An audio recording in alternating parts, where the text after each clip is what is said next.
The secret of mysterious suicide forest. There are some places on this earth that just seem to be cursed. For whatever reason, these insidious locations are infused with an almost palpable evil that pervades the landscape and creeps into the mind. Among these forsaken habitats of menace, we can find some that hide amongst some of the world's most gorgeous landscapes. Places of coiled evil waiting to pounce whilst shrouded in natural beauty. At the foot of Japan's iconic Mount Fuji, lying sprawled amongst some of the most majestic scenery in Japan, is one such place. At the base of this picturesque mountain lies the haunted destination of broken souls known as Aokigahara, often referred to as the Sea of Trees, and more infamously as the demon-infested suicide forest. Aokigahara Forest lies at the northwest base of Mount Fuji, which looms overhead with its majestic peak. It is a starkly beautiful landscape renowned for its breathtaking scenery and vistas. The forest itself is approximately 35 square kilometers, 14 square miles, in area and from a distance seems like an idyllic, pristine wilderness area.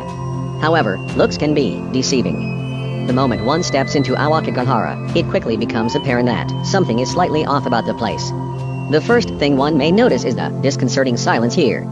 The density of the closely packed trees blocks the sun and wind, producing a dark, eerie blanket of quiet, which is further compounded by the curious lack of wildlife in the area.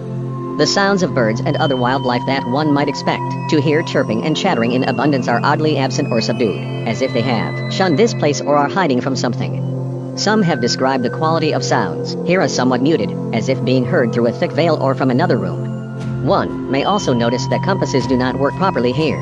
Above and beyond the unsettling elements of the forest, there is an even darker side to Aokigahara.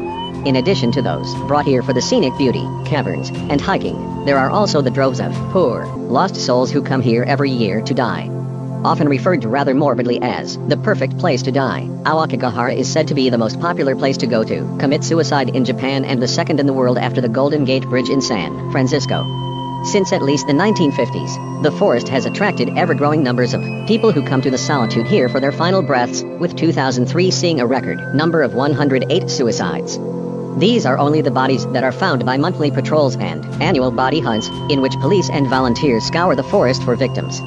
Those looking to end their lives here have become so common that locals say they can easily spot the three types of visitors to the forest: hikers interested in seeing the stunning vistas of Mount Fuji, curious thrill seekers hoping for a glimpse of the macabre, and those who don't plan on returning. In an effort to end the alarming trend of people coming to Aokigahara to end their lives, certain measures have been implemented, such as putting up signs throughout the area urging those who have given up hope to reconsider their actions and turn back, as well as installing security cameras and sending out police patrols. Even with such measures, it is thought that at least 100 people a year likely meet their doom here. According to some, these lonely souls who are contemplating suicide are mysteriously and inexorably drawn to Aokigahara by supernatural forces within the forest that beckon them to come. Some survivors of suicide attempts in Aokigahara have told of having had the vague feeling of being somehow called to or pulled towards the forest, and of having the inexplicable compulsion to make the journey there. Aokigahara is certainly not without its paranormal happenings. Even before records were kept on suicides within Aokigahara Forest, the area had long been steeped in spooky lore and mythology. The dim forest was long thought to be the haunt of demons and ghosts who prowled the landscape and terrified travelers. It is also believed that it was once a popular place for the gruesome practice of yubazut, a custom in which a sick or elderly relative was allegedly abandoned in a desolate location such as a remote mountain or forest and left to die. In the case of Aokigahara, it was said that the victims of yubazut here became vengeful ghosts, relentlessly prowling the twisted trees. Many believe that the suicides committed in the forest have permeated the very trees in Aokigahara, generating paranormal activity, driving away wildlife, and preventing many who enter from ever escaping the forest's grasp. These people say that the forlorn souls of those who committed suicide in Aokigahara are doomed to eternally inhabit its depths, trapped within the gnarled trees, and forever beckoning others to join them. The reasons for wanting to end one's life are as varied as the people who come to Aokigahara to do so, yet one thing they all have in common is that something has brought them all from their far-flung lives to this particular spot to do it. What quality is it that drives them to converge here in this shadowy, quiet wilderness to carry out their morbid business?